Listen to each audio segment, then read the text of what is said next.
My question to Mr. Tim is, I have two questions. My first question is for the whole Muslim community, is the freedom of speech. I need to know the Labour's policy, that why should I vote you to know what is the the limitation boundaries of freedom of speech.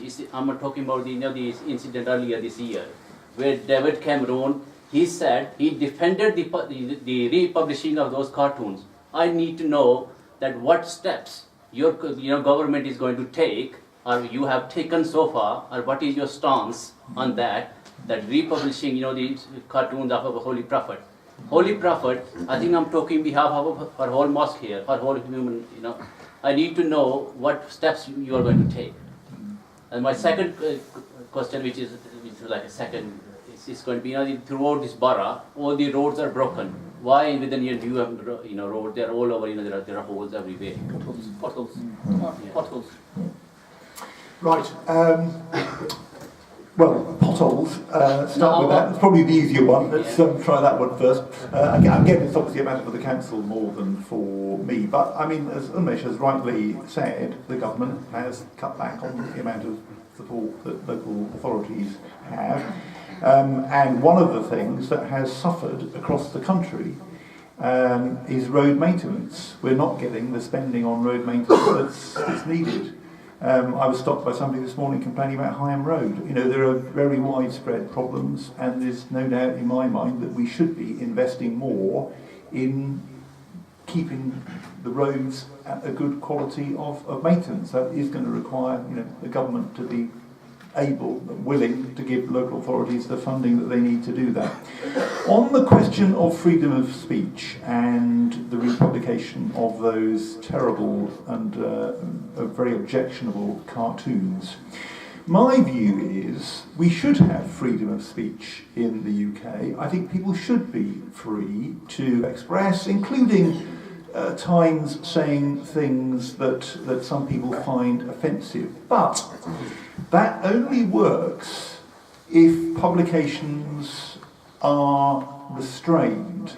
Now, I am very pleased, I think I'm right in saying, that those obnoxious cartoons were not published in mainstream British publications. They were, of course, published in France. But the Prime Minister, he allowed, he said, he's going to defend republishing those cartoons. Well, in the world, 1.6 billion Muslims, it's a quarter of the whole world, it's the Muslims. Yeah, absolutely. And the Prime Minister is saying he defends. But my point is that they weren't published. Thank goodness they were not published in the UK. And I think what's required is everybody to be respectful of the convictions of others.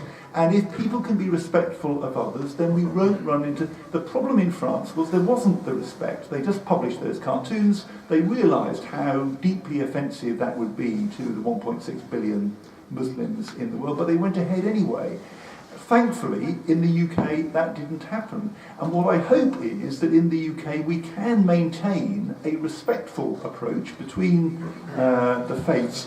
I think it would be a shame if we had to introduce laws to ban doing things, because that if you do that, then you get into a very different set of relationships, and we haven't had to do it because people haven't published them. And I would prefer to keep it like that, where people are showing respect even to Muslims. Though they were not public, they were available. You just have Well, to they were. That's true. I mean, we can't control what gets published in France. That's outside the power of the British government. And once it's published in France, then people can import it. But I think it would have been a lot worse in the UK if they had been published. I'm very grateful they were not published in the UK, and I hope we can carry on with that respectful approach to Muslims, to Hindus, to Sikhs, to Jews, to Christians. I think if we can do that, then we'll carry on living contentedly together.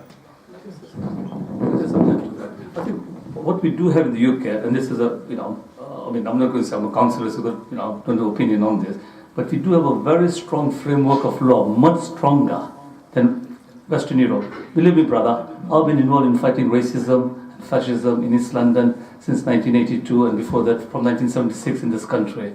Right? We've seen when people did not want no mosque, nothing in this area, and we fought as a council. I was a councillor then. But what we do have is incitement to racial hatred, religiously motivated crime, which they don't have in France. The French have got a very different concept of liberty, equality. Look, I'll tell you what, I spoke in front of, I'll be very brief, front of 4,000, because it's extremely important and sensitive topic. In 2006, I represented the New Council at the conference of French elected mayors, like Sir Robin Wells. They're very powerful in France, even more powerful, I think. There's 4,000 of them. And I was speaking about how we actually have integration. They don't even believe in keeping statistics of minorities, of how many people are Muslims or stuff like that, what their problems are. And I said, if you don't have statistics, and this was just a few months after riots in the French, Muslim, Arab dominated areas of Paris, they had no concept. I said, if you don't keep statistics of how many people there are, what nationalities, how could you even sort of, map the problems? No, we are French, we are all equal. So they got a very different notion. And this was just months after some serious sort of rioting. Then, I'll give you an example. I talked about we have at the New Council women's only swimming sessions in the afternoons, and the swimming pools are not used in the afternoons, and a lot of women don't want to swim in front of men. Now, my view is that I want our swimming pools to be used by as much as possible, and if women want to use it during the afternoon when they feel comfortable for various reasons, religious reasons, size, whatever, or they don't swim with men. And the whole audience, 80% started booing me, because they just found it completely, impossible to understand where I was coming from. That in Britain we work in a different way. We believe in monitoring discrimination. We believe in keeping statistics of racial hatred. We believe in keeping statistics on religiously motivated crime. Islamophobia is on the rise, right? And in fact, I think that's something that people like Mama and others do very well. Because if you don't keep statistics, then how do you know what the problem is? And if you don't know what the problem is, you can't have solutions. So yes, hopefully we'll never have a situation like that, and nothing can justify what happened. It was a French, Tunisian, Muslim, Arab police officer who got killed. Let's not forget that. But that's we do have a different approach here in terms of our laws. They're much stronger. Some will say they should be more stronger, but they're much stronger than Western Europe. I can tell you that. And I've traveled a lot around Western Europe in terms of anti-racist conferences around fascism and race and culture and so on. I mean, that is an important point. The last government did introduce a law against the promotion of conflict hatred on religious grounds. That law is on the statute book. That may be one reason why we didn't see those cartoons published in the UK.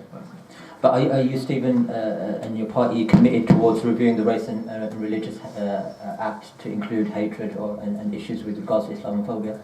I think we do need to have another look at the safeguards against Islamophobia. I mean, I haven't seen any proposals for specific changes to the law or that particular piece of law to address that. But if there are proposals around, then yeah, we will certainly look at them. Okay. Yes. I think this is an area we have to be very vigilant in. Okay, very good.